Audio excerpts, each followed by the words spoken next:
Ladies and gentlemen, I'd like to begin by saying how deeply grateful Niall and I are for the honour that ACTA has bestowed on us. Christina, Bob, Louise, and Senator McCain, thank you so much for those tributes.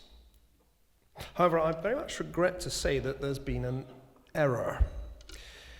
Instead of giving the Merrill Award to a couple of underachieving immigrants, you should really have given the award to a man who, by celebrating the life of an overachieving immigrant, has done more for the liberal arts than all the humanities departments in the United States put together. I refer, of course, to LinManuel Miranda, the author and star of Hamilton, an American musical. Now, I make this suggestion not only because you, along with the Nobel Prize Committee, have spoiled Mr. Miranda's near-perfect sweep of all the prizes for which he is eligible. He has all the rest, Tonys, Grammys, and a Pulitzer. In fact, he would have won the presidency if he'd only run. I say it also because since it opened off-Broadway in February last year, Hamilton has educated more people about the history of this country than I could, even if I lived 1,000 years.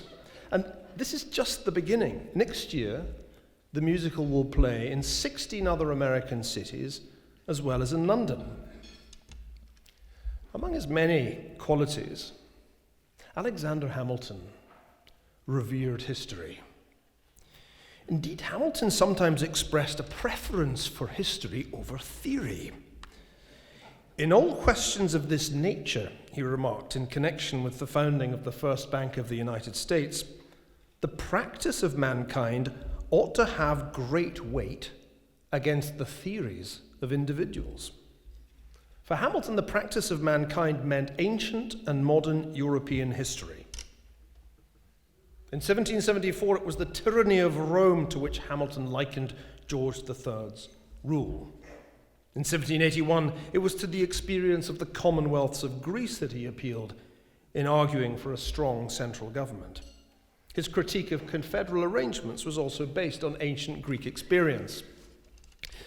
Yet Hamilton could also cite the Treaty of Munster, 1648, and the Treaty of Vienna, 1738, when defending the payment of indemnities to defeated loyalists. And he knew his modern British history too. Witness his vivid and admiring reference to the Royal Navy as the wooden walls protecting the British Isles from the time of the First Navigation Act. Much that Hamilton wrote in this vein still resonates today. It is only to consult the history of nations, he wrote in 1795, to perceive that every country at all times is cursed by the existence of men who, actuated by an irregular ambition, scruple nothing which they imagine will contribute to their own advancement and importance. In republics, fawning or turbulent demagogues, worshipping still the idol power wherever placed, and trafficking in the weaknesses, vices, frailties, or prejudices of the people. The contemporary relevance of these observations speaks, I believe, for itself. So the most popular musical in Broadway history isn't only about a historical figure. It's also about a figure who applied history to one of the most important decisions of modern times: how the new American Republic should be constituted, not least to protect democracy from demagoguery. The Hamilton revival, then, should be a cause for celebration by history lovers. Instead, however, it exposes a troubling paradox. For even as history smashes the box office, it slumps where it should be best protected and promoted, at our universities. Ladies and gentlemen, history at US colleges is suffering decline and fall faster than Gibbon's Roman Empire. The most recent data, released in March 2016 for degrees awarded in 2014, show that the number of history undergraduate degrees fell for the third time in 4 years, this time by a startling 9%. The biggest decline was at the country's most prestigious schools, where the number fell by more than 13%. Moreover, surveys indicate that between 2012 and 2015, overall undergraduate enrollment in history courses fell at 3/4 of all colleges. More than 2/5 of colleges saw declines of 10% or more. This is just the latest installment of a sustained slide since the early 1970s, and the decline seems likely to continue. The aggregate number of bachelor's level majors reported in the 2014 Directory of the American Historical Association is 19% lower than in 2009, so that the class of 2017 and 2018 is expected to have even fewer historians than the class of 2014. Now, there is a variety of social and economic explanations for this decline. However, I believe it is the changing content of history courses that is the best explanation. An article published by the AHA in December 2015 analysed the changes in history faculty specialisations over the last 40 years on the basis of the association's Directory of History departments. The data reveal a very big increase in the number of historians who specialise in women and gender, which has risen from 1% of the total to almost 10%. This is now the single most important historical subfield in the academy. Cultural history, from under 4% to nearly 8%, is next. The history of race and ethnicity has also gone up by a factor of more than 3. Environmental history is another big winner. The losers in this structural shift are diplomatic and international history, legal and constitutional history, and intellectual history. Social and economic history have also declined. All of these have fallen to less than half their 1970 shares of the profession. I'd also expected to find comparable shifts in the regional focus of academic history. However, these have been quite limited. The share of US historians has remained relatively constant at around 41%. Faculty specialization in European history has declined, to be sure, from 39% in 1975 to 32% now, but that seems a pretty modest shift. Nevertheless, all these transformations of history as a discipline are generally celebrated as a triumph for diversity. I fear this triumph has come at a significant price. If one poses the question, what are the most significant events in modern history? No two people, and certainly no two historians, would give the same answer. For years, terms such as significant or important have been more or less prescribed in the academy for fear of privileging the history of elites. Indeed, even the word event was regarded with disdain by members of the Annales school. Yet when historians complain, as some now do, that their profession has, I quote, ceded the public arena nationally as well as globally to the economists and occasionally lawyers and political scientists, they implicitly acknowledge that the priorities of the public arena should not be irrelevant to them. Not all historical subjects are equal in the public arena. I submit to you that a list of significant historical subjects that omitted the majority of the following 20 would be regarded as incomplete in the eyes of any reputable newspaper, magazine, textbook, or encyclopedia publisher. Number 1, any period of British history. Number 2, I'm just getting started. Number 2, the Reformation. Number 3, the Scientific Revolution. Number 4, the Enlightenment. The American Revolution. The French Revolution. The US Constitution. The Industrial Revolution. The American Civil War. German unification. World War I. The Russian Revolution. The Great Depression. The rise of fascism. The Third Reich. World War II. Decolonization. The Cold War. The history of Israel. European integration. 20. In assessing the range of courses provided by 3 major US history departments, those of Harvard, Stanford, and Yale, I have simply used this list as a benchmark. If you were an undergraduate at one of these institutions in the fall of 2016, which of these 20 subjects would you find covered by the courses on offer to you? The answer, in the case of Harvard, is not many. To be precise, a historically inclined student would look in vain for a course on all but 7 of the 20. And German unification, fascism, and the Third Reich are covered by a single course. There are also courses that cover the Russian Revolution, the Great Depression, the Cold War, and European integration.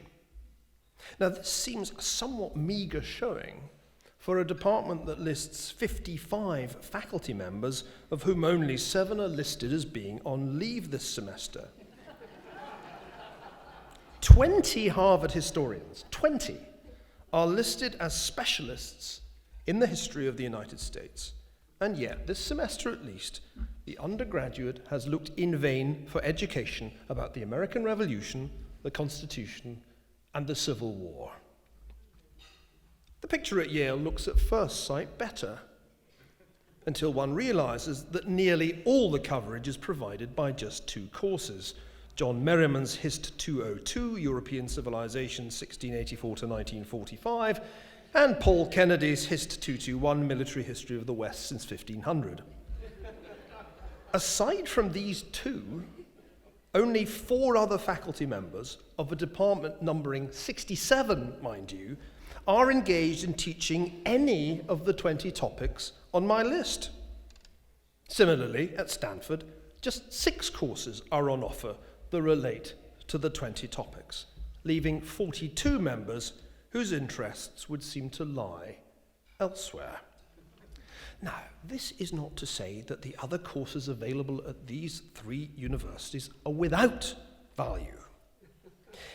It is to say that undergraduates looking to increase their familiarity with publicly significant events in modern history would be justified in feeling short-changed. These findings are all the more surprising when one reflects on the relative stability of the geographical focus of history departments on American and European history. To understand why history is an academic discipline in decline, it's worth looking at some of the courses that are available at Harvard, Stanford, and Yale this fall. Are you sitting comfortably? Take, for example, Harvard's History 1954, Emotions in History. The course description is as follows.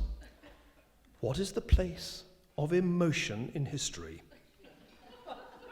We will explore some possible analytic frames for the history of emotion and debates over the subjectivity of history, and consider their application to case studies drawn from Australian history.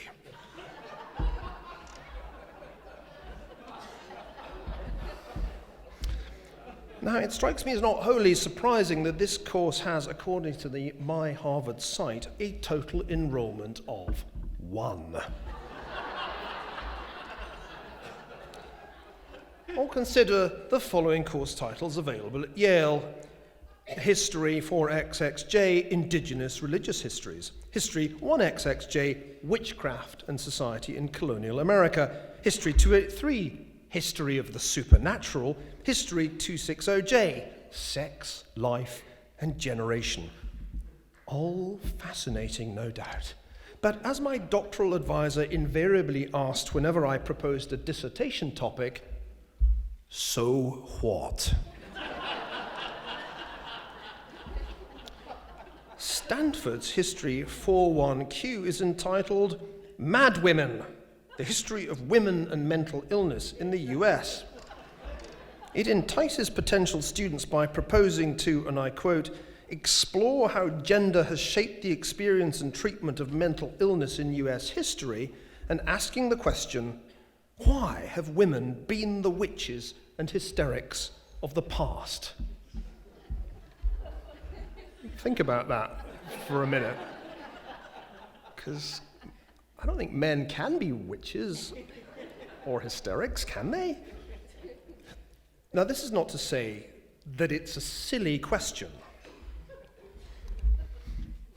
just that it's a less important question than how the United States became an independent republic with a constitution based on the idea of limited government, or how it survived a civil war over the institution of slavery. It just seems less important than that. There are two problems with the new history that's displaced the old.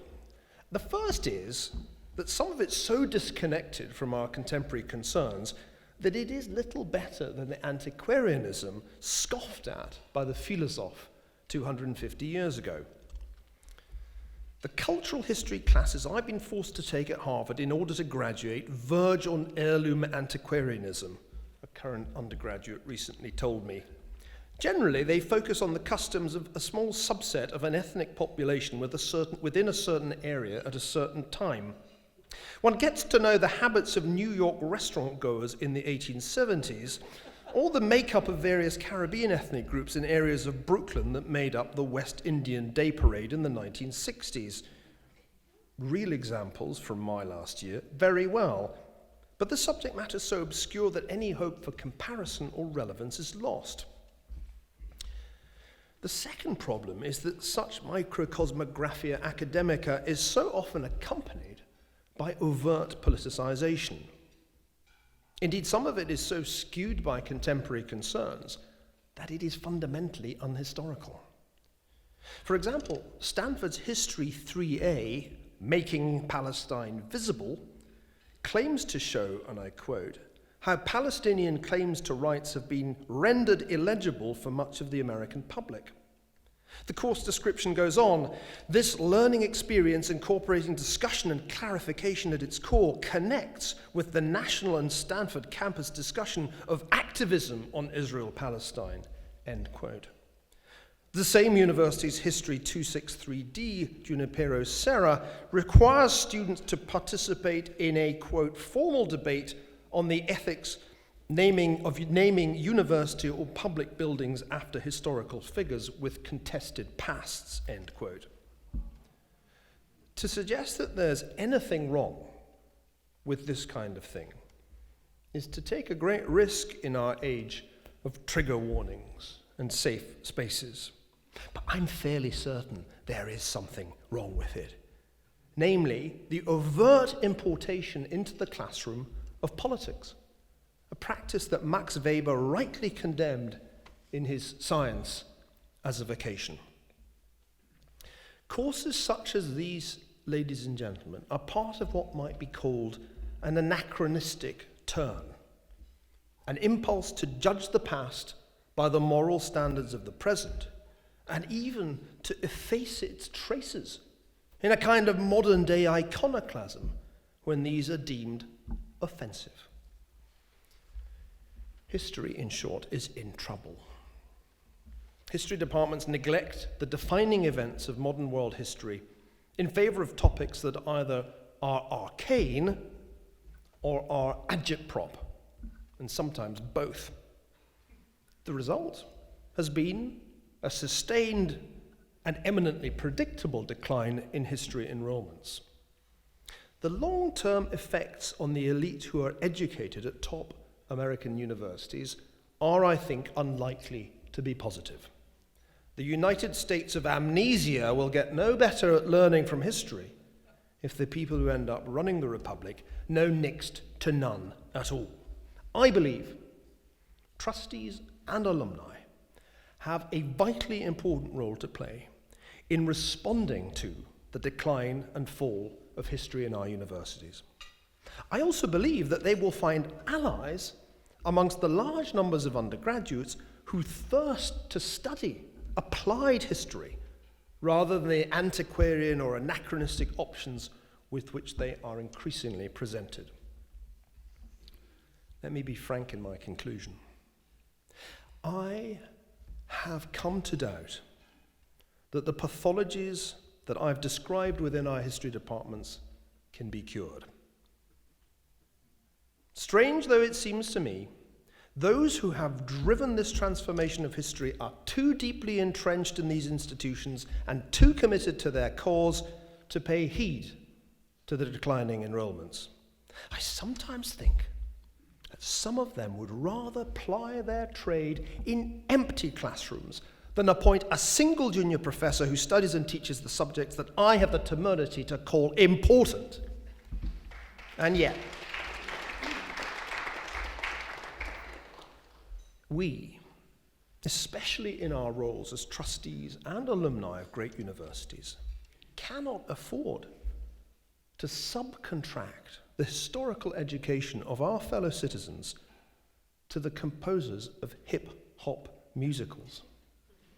As LinManuel Miranda's libretto puts it, history has its eyes on us, even if we do not sufficiently have our eyes on it.